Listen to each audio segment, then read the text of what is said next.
After the wedding, my daughter-in-law showed up at my door with a notary. "We've just sold this house, you're going to a nursing home." I said, "Perfect. Let's stop at the police station first. They're very interested in what I sent them about you." Before we continue, I just want to say thank you for taking the time to hear my story. If you're comfortable, let me know where you're listening from and what time it is where you are. Now let me tell you my story. The wedding was a spectacle of champagne-colored roses and whispered compliments. A grand affair held at a botanical garden where the price of admission alone could have paid my property taxes for a year. From my seat in the front row, I watched my son David stand at the altar, his eyes fixed on the woman gliding down the aisle toward him. Chloe. She was a vision in white, her smile as dazzling and perfectly structured as the diamond on her finger. Everyone said so. My cousin Pearl leaned over, her voice thick with emotion. "Oh, Beatrice. He looks so happy. She's just a dream, isn't she?" I smiled and nodded. The motion of a woman who has learned that sometimes the most honest thing you can do is hold your peace. But what I saw wasn't a dream. I saw a conqueror arriving to survey her new territory. For 47 years, the house on Palmer Street had been my life's anchor. It was more than brick and mortar, it was a living album of my family. I could still see the ghost of my husband Joseph in the armchair by the fireplace, his laughter echoing in the rafters. I could trace the history of my son's childhood in the scuff marks on the baseboards and the faint pencil lines inside the pantry door, each one marking a milestone of growth. This house was my sanctuary, the quiet kingdom I had built and maintained with love. When David first brought Chloe home, she had moved through these sacred rooms with a grace that felt almost predatory. She'd praised the wedding photos on the mantel, her long manicured fingers ghosting over the silver frames. "You and Joseph made such a handsome couple, Ma Beatrice," she'd purred. But her eyes weren't looking at the smiling faces, they were cataloging the antique grandfather clock in the hall, the Persian rug in the living room, the original crown molding. It was the look of an auctioneer, not a daughter. Now 2 weeks after that extravagant wedding, the quiet of my home felt different. It was the silence of a held breath, an uneasy calm before a storm I could feel gathering on the horizon. I sat in Joseph's armchair, a cup of chamomile tea growing cold in my hands, and I let my mind wander over the last few months. David, my steady, hard-working son, had been transformed. He'd always been a man of simple tastes, a man who found joy in the solid, tangible work of running the construction business his father had built from the ground up. Howard & Son Construction wasn't just a name on a truck, it was our legacy. But under Chloe's influence, David had started talking about leveraging assets and disrupting the market. He wore suits that cost more than my first car and spoke with a borrowed confidence that didn't quite fit him, like a boy playing dress-up in his father's clothes. Chloe was the one pulling the strings. She spoke of ambition and expansion, of taking Howard & Son to the next level. I, however, wondered what she was willing to tear down to build her new empire. My unease was a low hum in the back of my mind, a constant nagging frequency that I couldn't tune out. It was in the way she'd subtly corrected David in conversation, the way her smile never quite reached her eyes when she looked at me, the way she seemed to absorb all the light in a room, leaving everyone else in her shadow. This wasn't the happy glow of a new bride, it was the focused, intense energy of a woman executing a long-term plan. And as I sat there, listening to the familiar groans of my old house, a cold certainty settled in my heart. Her plan, whatever it was, involved my home, this quiet kingdom, and I knew, with the unshakable intuition that only a mother can possess, that I was not a part of her future. I was an obstacle. My monthly ritual was a tradition born of partnership. Every third Tuesday for 30 years, Joseph and I would sit at the great mahogany desk in his study, our study, and go over the books for Howard & Son Construction. He would handle the invoices from the suppliers and subcontractors, and I would manage the payroll and balance the accounts. It was a rhythm, a dance of numbers and receipts that was as much a part of our marriage as Sunday dinners. After he passed, I continued the tradition. David wasn't as meticulous as his father, his mind more concerned with blueprints and building codes than with profit and loss statements. So I kept my hand in, ensuring the financial heart of his legacy remained strong and steady. It was my way of still being Joseph's partner, and my way of protecting our son. That Tuesday, I settled into the familiar worn leather of the desk chair. The room smelled of old paper, lemon polish, and Joseph's faint lingering scent of sawdust and Old Spice. I powered on the desktop computer, the quiet whir of the machine, a familiar comfort. I started where I always did, cross-referencing the digital bank statements with the physical invoices. David dropped off in a messy, overflowing accordion file every month. Everything was proceeding as usual: payments to lumber yards, invoices from electricians, checks to the roofing crew. It was the mundane, reassuring pulse of a healthy business. Then I saw it. It was a wire transfer, not a check for $25,000. My fingers froze over the keyboard.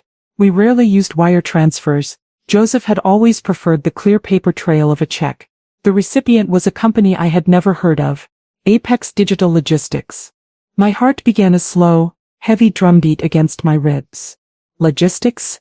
We were a construction company. We built houses and decks. We didn't ship packages. I clicked open the transaction details.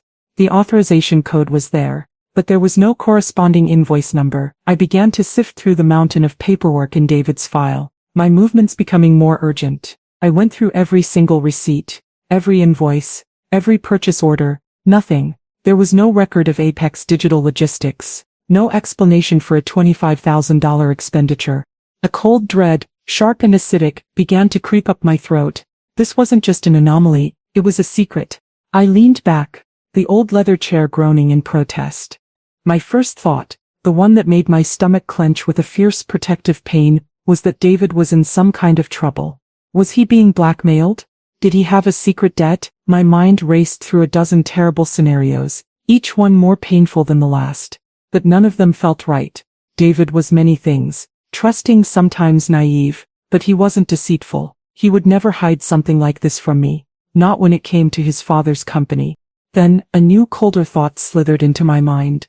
Chloe, the woman who was a genius with finances, the woman who was streamlining the business. I remembered her a few weeks prior, sitting beside David at this very desk, her laptop open, her expression one of intense focus. He had been showing her the accounting software, proudly explaining the system his father and I had built. At the time I had seen it as a sign of her integration into our family. Now I saw it as a reconnaissance mission. I minimized the bank statement and began to dig deeper into the system's access logs. My hands were shaking slightly, but my mind was clear, focused by the adrenaline of a huntress catching a scent. And there it was. A new user profile had been created 3 weeks ago, with full administrative access. The username was simple: Chloe. The log showed she had accessed the system numerous times, often late at night, long after David would have been asleep. And the $25,000 wire transfer to Apex Digital Logistics? It had been initiated from her profile at 2:17 a.m. on a Thursday morning. This wasn't a red flag. This was a declaration of war. Choosing the right moment was everything. I couldn't come at this with the frantic energy of a worried mother. That would be too easily dismissed, too easily painted as the emotional ramblings of an old woman who couldn't let go. I needed the calm, unshakable authority of a business partner, the quiet dignity of Joseph's widow. I waited until the following Sunday. David and Chloe were coming for dinner, a weekly tradition she had insisted upon, claiming it was important to maintain family bonds. I now understood it was a surveillance mission, a way for her to keep tabs on me and reinforce her position within the family structure. I prepared Joseph's favorite meal, pot roast, slow cooked with carrots and onions, served with creamy mashed potatoes and collard greens, seasoned with smoked turkey. The familiar aromas filled the house, a comforting shield of normalcy against the turmoil in my heart. They arrived looking like they'd just stepped out of a magazine. David was in a crisp polo shirt and chinos, Chloe in a cream-colored cashmere sweater set that probably cost more than my entire monthly budget. She glided into the kitchen and kissed the air beside my cheek. "Beatrice, that smells divine. You are a treasure." The compliment was as smooth and empty as a polished stone. We ate in the dining room, the conversation light and breezy. Chloe talked about a charity gala she was planning. David talked about a new housing development project he was bidding on. I listened. I nodded. I played my part, waiting for the opening I knew would come. It came with dessert, my homemade peach cobbler. As David took his first bite, his eyes closing in bliss, he said, "Mom, this is incredible. Tastes just like I remember." "Some things are too good to change, son," I said, my voice even. Speaking of which, I was over the monthly accounts for the business. I saw a flicker of something in Chloe's eyes, a momentary tightening around her perfect smile. David, however, was oblivious. "Oh yeah, everything looking okay?" David frowned, looking genuinely puzzled. "Apex? I don't think I know them." Before he could say another word, Chloe placed a perfectly manicured hand on his arm, her touch both a comfort and a command. She laughed, a light, airy sound that didn't reach her eyes. "Oh, that's just me streamlining things, Mom. Beatrice," she said, her tone dripping with condescending sweetness. "It's a new vendor for our digital assets and cloud management. It's all very complex, back-end infrastructure stuff. Honestly, it would just bore you to tears." She turned to David, her expression one of profound affection. "Honey, your mom built an amazing system for its time, but we need to bring Howard and Son into the 21st century. That's what Apex is helping us do." David's face cleared, his confusion replaced by admiration for his brilliant wife. He looked at me, a soft apologetic smile on his face. "See, Mom, I told you she was a genius. You don't have to worry your head about it. Chloe's got it handled. Don't worry your head about it." The 4 words were a pat on the head, a gentle but firm shove back into the box labeled aging parent. I was being told in the kindest way possible that my time was over. My expertise was obsolete. I was a relic in my own husband's company. I looked at Chloe, who was watching me with a look of serene triumph. She had outmaneuvered me, using David's love and trust as a shield. She had successfully framed my legitimate business inquiry as the confused meddling of an old woman. To argue further would only make me look hysterical, just as she intended. So, I did the only thing I could. I smiled. "Well, that's wonderful, dear," I said, my voice as smooth as cream. "As long as someone understands it." I took a slow bite of my peach cobbler, the sweetness a bitter contrast to the cold fury solidifying in my veins. I had been dismissed, but a queen, when dismissed from the throne room, does not surrender. She retreats to her own counsel and plots her next move. The next morning, the condescending sweetness of Chloe's voice was still ringing in my ears. "It's all very complex. It would just bore you to tears." She thought I was a simple old woman, content to live in the past, easily baffled by the modern world. That was her great mistake. I may have been born in an era of rotary phones and black and white television, but I knew that the nature of a lie hadn't changed, no matter how much technical jargon you wrapped it in, and I knew that to fight a modern war, you needed a modern weapon. My weapon would not be a confrontation with David, which would only drive him further into her camp. It would be cold, hard, and irrefutable data.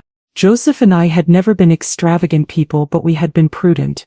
Over the years we had built a small nest egg, a personal savings account tucked away at a separate credit union, completely disconnected from the business. It was our rainy day fund, money for emergencies or for a grand trip to Europe we never got around to taking. After he passed, I never touched it. It sat there quietly gathering interest, a final gift from my husband. It was time for the rain. I put on my Sunday best, a navy blue dress, sensible heels, and the string of pearls Joseph had given me on our 25th anniversary. I needed to look like what I was, a respectable widow of a successful businessman, not a panicked old woman. I had found the firm after a long night of research on the internet, cross-referencing reviews and looking for specialists in corporate embezzlement. The head of the firm was a man in his 50s, but my query had been answered by a younger associate, a man named Julian Hayes. When I was shown into his office, I understood why. He was young, maybe 30, with a sharp suit, a sharper haircut, and eyes that seemed to see everything at once. He radiated a hungry, restless intelligence. I didn't waste time with pleasantries. I sat down, opened my handbag, and placed a single manila folder on his polished glass desk. "Mr. Hayes," I began, my voice steady and clear. "I am the widow of Joseph Howard, the founder of Howard and Son Construction. My son David now runs the company. I retain an informal oversight role on the company's finances." I paused, letting him absorb the information. "Last week, I discovered a significant financial irregularity, a wire transfer for $25,000 to a shell corporation, authorized by my new daughter-in-law, who has recently given herself administrative access to our accounting software." Julian's eyebrows shot up. The skepticism in his eyes was instantly replaced by intense focus. He leaned forward, his professional curiosity piqued. "A shell corporation? How do you know?" "Because Apex Digital Logistics has no corporate filings, no business license, no physical address, and its website was created 3 weeks ago on a free hosting platform," I said, pushing a second sheet of paper from the folder toward him. "My own late-night research. My daughter-in-law claims they are a vendor for digital assets. I believe she is embezzling funds from my family's business." Julian stared at the paper, then back at me. A slow smile spread across his face. It was the smile of a chess player who realizes his opponent is not a novice, but a grandmaster. "Mrs. Howard," he said, his voice now filled with genuine respect. "You've already done half my job for me." I slid a bank statement from my credit union across the desk, showing the balance of my secret fund. "I want you to do the other half. I want you to conduct a full forensic audit of Howard & Son. I want to know where every single dollar has gone for the past 6 months. I need you to be discreet. My son cannot know about this. He is very much in love." Julian looked at the bank statement, then at me. "This will be expensive," he warned. I met his gaze without flinching. "My husband's legacy is not for sale, Mr. Hayes. Find me the truth." He closed the folder and stood up, extending his hand again. This time the handshake was different. It was the handshake of an ally, a secret weapon being brought online. "Consider it found, Mrs. Howard," he said. I walked out of that office feeling lighter than I had in months. The storm was still coming, but now I had started building my ark. "Joseph built a solid foundation, of course," she'd say, patting David's hand. "But his vision was limited. We need to think bigger. We need to be a brand, not just a builder." During this time, I spoke with Julian Hayes almost daily. Our calls were brief and coded. He was my nephew checking in. I was his aunt feeling under the weather. He would give me small updates in veiled language, confirming he was peeling back the layers of Chloe's intricate financial web. Then one Tuesday afternoon he called with a different tone in his voice. "Aunt Beatrice," he said, the false cheerfulness gone, replaced by a grim urgency. "I think you need to come see me. The audit is revealing." An hour later I was sitting in his sterile office, a cup of coffee he'd offered sitting untouched on the glass desk between us. Julian looked tired, but his eyes were sharp, alight with the thrill of the hunt. He slid a thick spiral-bound report across the desk toward me. "Mrs. Howard," he began, his voice low, "your intuition was not just correct, it was an understatement." He opened the report, and for the next hour he walked me through the anatomy of Chloe's betrayal. The $25,000 to Apex Digital Logistics was just the tip of the iceberg. It was a test, a probe to see if anyone was watching. When no alarms were raised, she had escalated. Julian had uncovered a constellation of shell corporations, all registered to post office boxes, all with vaguely technical names like Innovate Solutions Group and Synergy Capital Ventures. Over the past 4 months, Chloe had funneled a steady stream of money from Howard & Son into these ghost companies through a series of fraudulent invoices. She had billed the company for consulting services, software licensing, and market analysis reports that never existed. She was a phantom haunting our books, bleeding us dry with 1,000 paper cuts. Julian turned to a page with a number at the bottom, circled in red ink. "As of my last count," he said, his voice grim, "your daughter-in-law has embezzled $278,000. The number hung in the air, a monstrous obscene thing. Over $250,000. The money that should have been used to upgrade the company's equipment, to give the crew bonuses, to secure David's future, it had all been siphoned away to fund Chloe's insatiable appetite for luxury." Julian showed me her credit card statements, which he had legally obtained. Thousands on designer clothes, a down payment on a new sports car registered in her name only, first-class flights to resorts I had never even heard of. She was living a secret, lavish life on the back of my family's hard work. I stared at the numbers, the dates, the cascade of evidence. A wave of nausea washed over me. This wasn't just theft, it was a profound act of contempt. She saw our legacy, the sweat and sacrifice that Joseph had poured into that company, as nothing more than her personal piggy bank. She was a parasite, and we were the host. I felt a surge of white-hot anger, so pure and so intense it burned away the nausea and left behind a core of cold, hard steel. I had thought of this as a war. I was wrong. This was an extermination, and I would be the one holding the spray. I thought the rage I felt upon learning about the embezzlement was the peak of my anger. I thought that discovering Chloe's theft of nearly $300,000 was the deepest cut she could possibly inflict. I was naive. The first bombshell was an attack on our finances, a grievous wound to the body of the company my husband had built. But what Julian revealed next was an attack on its very soul. It was an act of such profound betrayal that it made the stolen money seem like a petty grievance. After laying out the intricate map of the embezzlement scheme, Julian paused. He took a slow breath, his professional composure cracking just enough for me to see the genuine disgust in his eyes. He looked at me with a new kind of sympathy, The kind reserved for someone who is about to have their world shattered for a second time in a single afternoon. "Mrs. Howard," he said, his voice softer now. "The embezzlement is bad, it's brazen and it's extensive. But it's not the most dangerous thing she's done. What I'm about to show you, this is what could destroy the company and your son's life." He flipped to a new section of the report, this one filled with copies of loan agreements and credit applications. My eyes scanned the documents, trying to make sense of them. They were from various commercial lenders, all dated within the last 2 months. There was a loan for $50,000 to finance new construction equipment. Another for $75,000, a line of credit secured against the company's assets. And a third, a massive loan for $150,000, ostensibly for capital expansion. The total was staggering. Another $275,000. But this was debt, not theft. This was money that would have to be paid back, with interest. "I don't understand, Julian," I said, my voice barely a whisper. "The company didn't need this money. Our cash flow is healthy. We've never taken out a loan we didn't absolutely need." "The company didn't get the money, Mrs. Howard," he replied, his voice grim. "The loan funds were deposited into the business account and then within hours wired out to another one of Chloe's shell corporations. She wasn't just stealing your profits. She was stealing borrowed money. She was loading the company with fraudulent debt while simultaneously stripping it of its assets." "These loans would have required David's signature," I said, pointing to the documents. "He is the CEO. He would never have approved this." That's when Julian turned the page and delivered the killing blow.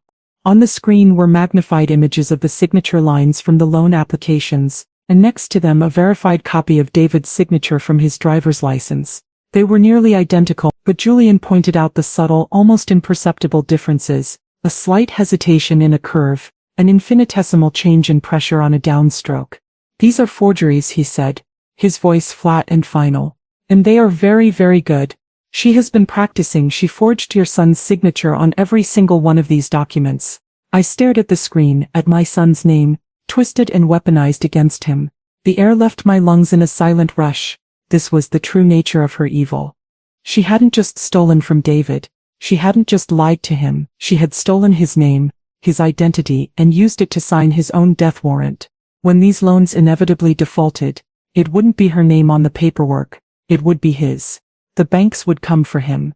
The police would come for him. He would be accused of fraud, his reputation destroyed, his freedom forfeit. She was going to send the man she had promised to love and honor to prison, all so she could walk away with a fortune. The anger I had felt before was a flickering candle compared to the inferno that now raged within me. The love a mother has for her child is a primal, terrifying force, and the wrath of a mother whose child is threatened is a force that can move mountains and burn cities to the ground. In that sterile office, I made a silent vow. Chloe had started a fire. I was going to make sure she was the only one who got burned. I walked out of Julian's office and into the bright afternoon sun, but the world felt gray and muted. My mind was a maelstrom of forgery and fraud, a tangled mess of shell corporations and stolen futures. I drove home on autopilot, my hands gripping the steering wheel so tightly my knuckles were white. The image of David's forged signature was burned into my mind. It was a symbol of Chloe's ultimate contempt, a declaration that nothing and no one in our family was sacred. When I got back to the quiet of my house, I didn't sit down. I paced. I walked through the rooms of my home, my footsteps echoing on the hardwood floors. I walked from the living room with its gallery of family photos to the dining room where that creature had sat and lied to my face, to the study, the nerve center of the company she was trying to bleed to death. Each room was a monument to the life she was attempting to desecrate. I had thought I understood the scope of her plan: embezzle a fortune, saddle the company with debt, and leave David to face the fallout. It was a monstrous plan, but I thought it was complete. I was still underestimating her. My phone buzzed on the kitchen counter. It was Julian. I answered, my heart pounding. "Beatrice," he said, and the use of my first name told me this was not a professional update. This was a warning. I found the last piece. It's the end game. I've just emailed it to you. You need to look at this now. My hands trembled as I walked to the study and opened my email. There was a new message from him with a single PDF attachment. The subject line was one word: urgent. I clicked it open. The document was a copy of a standard power of attorney form. It was dense with legal text, but my eyes were immediately drawn to the names. The grantor Beatrice Howard, the agent Chloe Howard. I scanned the text, my blood turning to ice. The document granted Chloe full and irrevocable power over all my personal assets, my finances, my property. It gave her the right to make decisions on my behalf, to buy and sell, to manage my affairs as she saw fit. And then I saw the clause that made my breath catch in my throat. It stated that this power was being granted because the grantor, Beatrice Howard, had been deemed medically and mentally incompetent to manage her own affairs. Attached to the power of attorney was a letter, supposedly from a geriatric psychiatrist I had never heard of, stating that he had evaluated me and found me to be in a state of advanced cognitive decline. The letter was a masterpiece of clinical cruelty, filled with fabricated symptoms and a false diagnosis of dementia. It recommended that my financial and personal decisions be immediately transferred to a trusted family member. To Chloe. The document was signed with my name, another forgery, this one more shaky and uncertain than the ones on the loan applications, designed to look like the signature of a frail elderly woman losing control of her faculties. This was her kill shot. This was the final, most vicious piece of her puzzle. The embezzlement and the loan fraud were about destroying the company. This was about destroying me. Her plan was to have me declared legally senile. Once she had control, she would sell my house, the very foundation of my life, from under me. The money from the sale, combined with the funds she had already stolen, would be her golden parachute. She would disappear with a multi-million-dollar fortune, leaving a path of total devastation in her wake. David would be left with a bankrupt company, facing federal fraud charges. I would be left with nothing, no home, no money, no credibility, and likely committed to a state-run facility for the mentally infirm. My protest dismissed as the ravings of a woman with dementia. She wasn't just planning to rob us. She was planning to erase us, to wipe the Howard family off the map as if we had never existed. The sheer breathtaking evil of it almost buckled my knees. For a long moment I could only stare at the screen, the words blurring through a haze of shock and horror. But then the shock receded, and what remained was a clarity so sharp it was painful. The fear was gone, the grief was gone, all that was left was the cold, hard certainty of what I had to do. She had written me out of my own life story. It was time for me to pick up the pen and write her a new ending. For a full hour I sat at Joseph's desk, the forged power of attorney glowing on the computer screen. I didn't move. I simply sat and let the cold, hard reality of Chloe's plan wash over me, letting it extinguish every last ember of doubt or hesitation. She had laid out her entire strategy, confident in my ignorance, confident in my supposed frailty. She saw me as a pawn to be sacrificed in the final stages of her game. She had no idea that the pawn had been watching the entire board, and was about to make a move she would never see coming. My first move was to gather my army. My army consisted of one man, Julian Hayes, but he was more than enough. I called him, my voice devoid of the tremor I'd felt earlier. It was now the calm, steady voice of a general issuing commands. "Julian," I said, the moment he answered, "I need you to do 3 things for me. First, I want you to print and bind 3 complete copies of the report. Every page, every piece of evidence. I want them notarized and sealed. Second, I need you to draft a clear, concise summary of your findings. A cover letter that explains the entire scheme, from the embezzlement to the forgeries to this fraudulent power of attorney. It needs to be simple enough for a layman to understand, but detailed enough for a prosecutor to run with. Third, I need the name of the best, most tenacious detective in the Financial Crimes Division of the City Police Department. Not just a name, I want to know who the bulldog is." Julian, to his immense credit, didn't ask questions. He simply said, "Consider it done, Beatrice. I'll have it all for you by morning." My second move was to prepare my own statement. I spent the next several hours writing. I wrote out the entire story, from my first nagging suspicion to the devastating revelations of the day. I wrote not as a victim but as a witness. I detailed my conversations with Chloe, her condescending dismissals, her lies. I laid out the timeline of events with meticulous precision. I was building a fortress of facts, a narrative so solid and well documented that no one could tear it down. As I wrote, I felt a strange sense of detachment, as if I were a historian documenting the fall of a corrupt empire. The pain and the anger were still there, but they were now fuel channeled into the cold, clean fire of strategy. I was no longer just Beatrice Howard, grieving widow and doting mother. I was the guardian of a legacy, the protector of my son, and the architect of my enemy's downfall. The next morning a courier delivered a heavy box from Julian's office. Inside were the 3 bound reports, each one as thick as a phone book, and a sealed envelope containing the summary and the name he had recommended.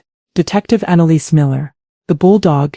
There was a moment of silence on the other end of the line, and I could almost hear the detective shifting gears, her interest piqued by the calm certainty in my voice. I was not a hysterical victim calling from a crime scene. I was a credible source delivering a case on a silver platter. Mrs. Howard, she said, her voice now sharp with professional curiosity. Where are you right now? I am at my home, I replied, and I am ready to show you everything. I had loaded the cannon, I had aimed it carefully. Now all that was left to do was light the fuse.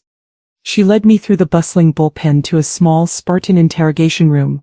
It was a cold, impersonal space with a metal table and 3 chairs, designed to make people feel exposed and uncomfortable.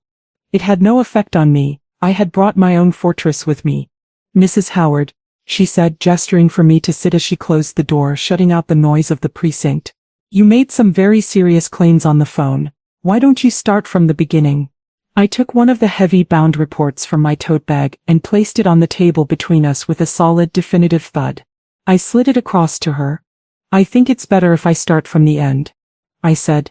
That is a complete forensic audit of my family's business, Howard & Son Construction. It details the systematic embezzlement of $278,000 and the fraudulent acquisition of another $275,000 in loans, all perpetrated by my daughter-in-law, Chloe Howard. Detective Miller's eyebrows rose slightly.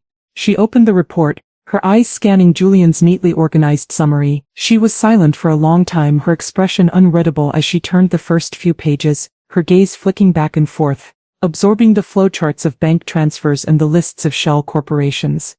She was a speed reader of criminal intent. I let the evidence speak for itself for a few moments before I continued, my voice calm and measured. My daughter-in-law married my son 6 months ago. In that time she has used her access to the company's accounts to fund a lifestyle he was unaware of, and to set him up to take the fall for corporate fraud. The evidence in that report includes bank records, corporate filings for the shell companies, and expert analysis confirming that my son's signature was forged on multiple federal loan documents. Miller looked up from the report, her eyes locking onto mine. The professional mask was still in place, but I could see a new intensity in her gaze. This was no longer just another case file. It was a living, breathing crime. Forgery of federal loan documents, she repeated, the words carrying the weight of serious prison time. That elevates things considerably. I'm not finished, detective, I said. I reached into my bag again and pulled out my own written statement and a copy of the fraudulent power of attorney. I placed them on the table next to the report. This is the endgame. She had this document drafted, along with a forged physician's letter, declaring me mentally incompetent.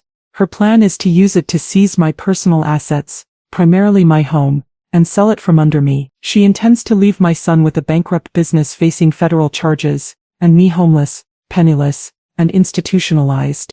This time the detective's professional composure broke. For a fleeting second I saw a flash of raw, undisguised fury in her eyes. It was the look of a protector, a woman who had seen the worst of humanity and was not afraid to face it down. She picked up the power of attorney, her fingers tracing the forged signature. She was going to have you committed, Miller said, her voice a low, dangerous growl. It wasn't a question, it was a statement of fact. That was the plan, I confirmed. Detective Miller closed the report. She leaned back in her chair and looked at me, a long, appraising stare. She wasn't looking at a victim anymore. She was looking at a partner. Mrs. Howard, she said, her voice now filled with a grim respect. You have built an ironclad case. The DA will have a field day with this. The evidence is meticulous. It's one of the cleanest pre-investigation files I've ever seen. So what happens now? She asked, her eyes sharp. I could get a warrant and arrest her today, but the power of attorney, has she tried to use it yet? No, I said. I believe she is waiting for the right moment. She thinks I know nothing. A slow, predatory smile touched the corners of Detective Miller's mouth. It was the smile of a hunter who sees a path to not just capturing her prey but utterly demolishing it. Then we're not going to arrest her today, she said, leaning forward, her voice dropping to a conspiratorial whisper. We are going to let her walk right into our trap, and you, Mrs. Howard, are going to be the bait. In that cold, sterile room, an alliance was forged. We were two women from different worlds. A detective and a widow united by a common purpose. We were going to give Chloe Howard everything she thought she wanted, right before we took everything she had. Leaving the 12th precinct felt like stepping out of a war room after the battle plans had been drawn. The path forward was clear, the objective defined, but knowing the strategy and executing it were two different things. My role in Detective Miller's plan was simple on the surface, yet it was the hardest thing I had ever had to do. I had to go home and be normal. I had to pretend that my world had not been systematically dismantled by the woman my son loved. I had to become the greatest actress of my life, playing the part of the doting, slightly oblivious mother-in-law, all while knowing that a viper was coiled in the heart of my home. The days that followed were a masterclass in psychological tension. Every ring of the phone made my heart leap. Every unexpected knock at the door sent a jolt of adrenaline through my veins. I was a soldier in a foxhole, waiting for an attack I knew was coming, but with no idea from which direction. The ultimate test came that Sunday. As always, David and Chloe came for dinner. Walking through my front door, Chloe was a vision of charm and grace. She handed me a bouquet of expensive lilies, a funereal flower I noted with grim irony, and kissed my cheek. "Ma Beatrice, you look wonderful," she said, her voice like honey. I smiled, a carefully constructed expression of warmth that felt like a lead mask on my face. "It's so good to see you both," I said, my voice betraying none of the turmoil within. The evening was surreal. I served roasted chicken and sweet potatoes, moving between the kitchen and the dining room with a placid calm I did not feel. I listened as Chloe recounted a story about a difficult contractor, her words filled with a feigned respect for the business she was actively gutting. "It just makes me appreciate the foundation Joseph built all the more," she said, placing her hand over David's. "It's a legacy worth protecting." The audacity was so profound, so breathtaking, that I almost choked on my iced tea. I could feel Detective Miller's words echoing in my mind. "Don't tip your hand, let her think she's in complete control. The more confident she is, the harder she'll fall." So I nodded. I smiled. I even offered her a piece of advice about handling difficult personalities, channeling the decades of wisdom she believed I no longer possessed. David, bless his innocent heart, was in heaven. He saw his mother and his wife, the two most important women in his life, getting along beautifully. He was relaxed and happy, his laughter filling the dining room. Every laugh was a fresh stab of guilt in my heart. I was deceiving him too, but my deception was a shield, protecting him from a truth so devastating it would surely break him. My silence was an act of love, the last and most difficult one I could offer him before his world came crashing down. The most challenging moment came after dinner. Chloe followed me into the kitchen as I was clearing the plates. "You know, Ma Beatrice," she began, her tone casual, "I was thinking this big house must be a lot for you to manage on your own. The cleaning, the stairs, the garden, it's a full-time job." My back was to her as I rinsed a plate, my hands submerged in the warm soapy water. I kept my movements steady, even as my entire body went on high alert. "It keeps me busy," I said, my voice neutral. "Of course," she said, her voice moving closer. "But you deserve to rest, to enjoy your golden years without all this responsibility." David and I were talking. We've been looking into some really wonderful senior communities, places with activities, prepared meals, on-site medical staff. "You'd be so well taken care of." There it was, the first probe, the gentle, compassionate suggestion that was in reality the opening move of my eviction. She was planting the seed, testing the soil, seeing if I was ready to be uprooted. I turned off the water and dried my hands, taking a slow, deliberate breath before I turned to face her. I looked into her eyes, searching for any hint of genuine concern, and found nothing but the cold, polished surface of her ambition. I gave her a small, tired smile. "That's very thoughtful of you to think of me, dear," I said, allowing a touch of weariness into my voice. "But this is my home. I'm not ready to leave it just yet." The strike came 3 days later. It was a Tuesday morning, gray and overcast, the sky threatening a rain that never seemed to come. I was in the kitchen, kneading dough for a loaf of cinnamon bread, the familiar rhythmic motion a comfort to my frayed nerves. The past few days of waiting had been excruciating. Every moment of silence felt like a prelude to disaster. Then through the kitchen window I saw it. A sleek, black sedan I didn't recognize pulled up to the curb in front of my house. My hands stilled in the dough, my heart, which had been in a state of perpetual anxiety, settled into a slow, heavy, determined beat. This was it. The doorbell rang. A sharp, imperious chime that was entirely different from the friendly knock of a neighbor. I wiped my floured hands on my apron, took a deep breath and walked to the front door. Through the peephole I saw Chloe dressed in a severe but impeccably tailored white pantsuit. She looked like a general arriving to accept a surrender. Beside her stood a short, balding man with a nervous energy about him, clutching a leather briefcase to his chest like a shield.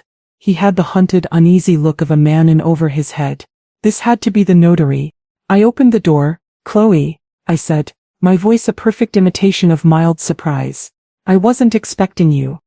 She led the way into my living room, her movements proprietary as if she already owned the place.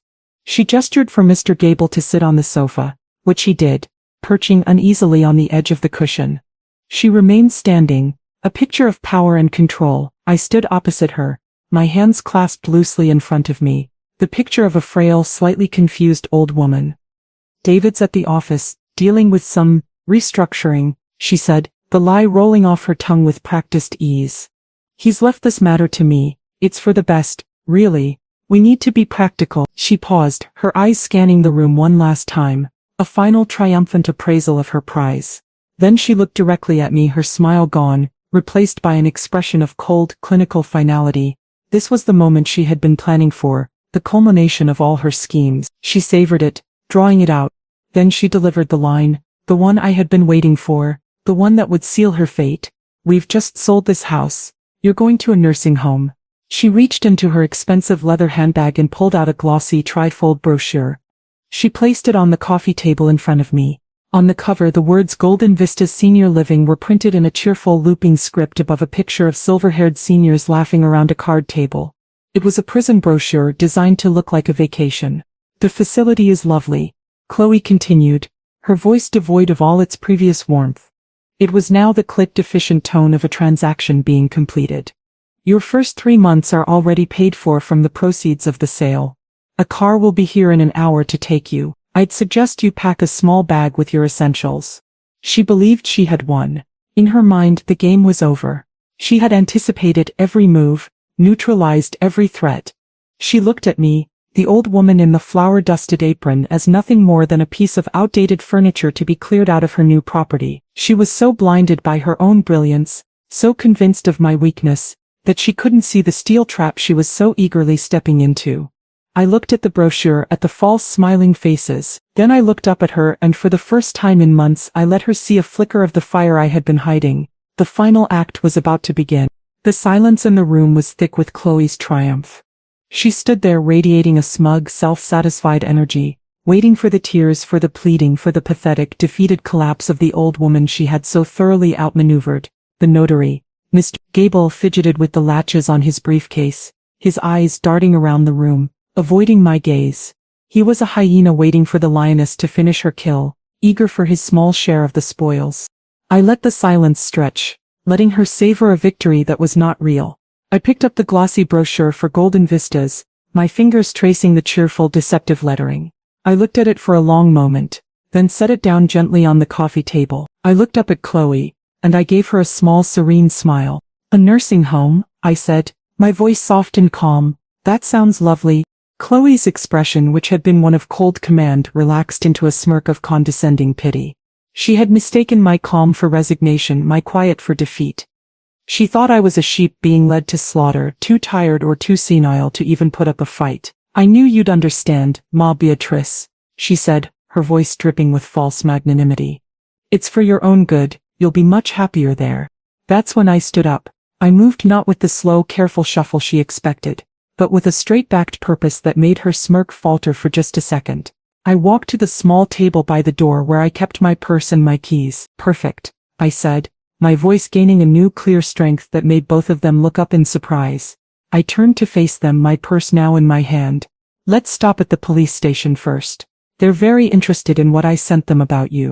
The change in the room was instantaneous. The air, which had been thick with tension, suddenly crackled with a new terrifying energy. Chloe's face went through a rapid, fascinating series of transformations. First confusion, as if I had suddenly started speaking a foreign language, then contemptuous disbelief. the look one gives a child who is telling a fantastical lie, and finally, as my words sank in, a dawning gut-wrenching horror that started in her eyes and spread downwards, draining the color from her face, leaving her with a pale, waxy complexion. The notary, Mr. Gable, froze, his hand hovering over his briefcase, his face a mask of pure panic. "What are you talking about?" Chloe stammered, the smooth, buttery voice she reserved for public appearances now gone, replaced by a brittle, sharp-edged squawk. "Don't play games, old woman." "I'm not playing," I said. I reached into my purse, but instead of my keys I pulled out my smartphone. I held it up so she could see the screen. It was open to my sent email folder. The top email sent 3 days prior was clearly visible. The recipient was Detective Annalise Miller, 12th Precinct Financial Crimes. The subject line read, "Evidence of embezzlement and forgery at Howard & Son Construction," and below that, the name of the 80-page PDF attachment, the Chloe Howard file. Her phone chose that exact moment to ring, the shrill sound cutting through the stunned silence. She fumbled for it, her perfectly manicured hands now clumsy and shaking. David's face was on the screen. She swiped to answer, her eyes still locked on me, wide with terror. "Chloe, what the hell is going on?" I could hear David's voice, tinny and frantic, coming from the phone. "The bank just called. They've frozen all the accounts. They're talking about a federal fraud investigation." Chloe's mouth opened, but no sound came out. She stared at me, her mask of sophistication completely shattered, revealing the desperate, common thief underneath. "My son is a good man, Chloe," I said, my voice low and steady, each word a hammer blow. "He loved you, and you tried to destroy him. You tried to steal his legacy, his freedom and his mother's home all in one go. You thought because I was old, I was stupid. You thought because I was quiet, I was weak. You were wrong." As if on cue, 2 unmarked police cars glided to a silent stop at the curb outside my house. Detective Miller, looking calm and formidable, got out of the first car, followed by 2 uniformed officers. She nodded at me through the large picture window, a small, grim smile on her face. Then she started walking up my front path. Checkmate. The aftermath was swift and decisive. Detective Miller entered my home not as a guest but as an instrument of justice. She arrested Chloe right there on my Persian rug, the one Chloe had once complimented while mentally calculating its resale value. The notary, Mr. Gable, began sweating profusely and immediately started talking about cooperation, his loyalty to Chloe dissolving the instant he heard the click of handcuffs. Chloe's composure, which had been her greatest weapon, shattered into a million pieces. She screamed, she cried, she called me a vindictive old witch who had ruined her life. I did not respond. I simply stood by the mantel, a silent sentinel in my own home, and watched as the law took its course. When David arrived minutes later, drawn by a frantic text from me, he found his wife being led away in handcuffs. The look on his face, a devastating cocktail of confusion, betrayal and profound heartbreak, is one I will carry with me forever. In that moment, I didn't feel triumph. I just opened my arms and held my son while the world he thought he knew collapsed around him. 6 months have passed since that day. Chloe, facing an ironclad case, took a plea deal. She was sentenced to 8 years in a federal prison for wire fraud, bank fraud and forgery. Her name, once a symbol of ambition and glamour in our community, is now a cautionary tale whispered at cocktail parties. The past 6 months have been about rebuilding, not just for the company but for my son. The betrayal cut him deeply, leaving wounds that will take a long time to heal. But beneath the pain I have seen the strong, resilient man his father always knew he was. He has thrown himself into saving the company, working with a relentless determination to undo the damage Chloe wrought. The fraudulent debt has been restructured, the stolen money is slowly being recovered through court-ordered restitution, and the name Howard & Son, though bruised, is not broken. But the biggest change has not been in the company, or even in David, it has been in me. The woman who was content to live quietly in the shadow of her husband's legacy is gone. In her place is a woman who understands that a legacy isn't something you protect from a distance. It's something you actively shape and defend. I took a formal seat on the board of Howard & Son Construction. My title is Chief Financial Officer, the same role I had unofficially played 40 years. My insights, once dismissed as old-fashioned, are now respected. My voice, once quieted, is now heard. But my work didn't stop there. The forged power of attorney had opened my eyes to a silent epidemic in my community. Elder abuse. I learned how many seniors, isolated and trusting, were being financially exploited by those closest to them. My victory could not be just my own. Using a portion of the personal funds Joseph had left me, I established the Beatrice Howard Foundation for Elder Justice. We are a small but mighty organization. We provide free financial literacy workshops for seniors, teaching them how to spot red flags and protect their assets. Last week, as we stood together at the ribbon cutting for our new community outreach office, David leaned over and whispered to me, "Dad would be so proud of you, Mom." I knew he was right. I looked out at the faces in the crowd, faces of my neighbors, my friends, people I was now empowered to protect, and I felt a sense of purpose I hadn't felt in years. I am still Beatrice Howard, a 72-year-old widow, but I am no longer just the keeper of a quiet kingdom. I have taken the battlements, I have fortified the walls, and I have sent a clear message to all the wolves who prey on the vulnerable. This kingdom has a queen and she is always watching.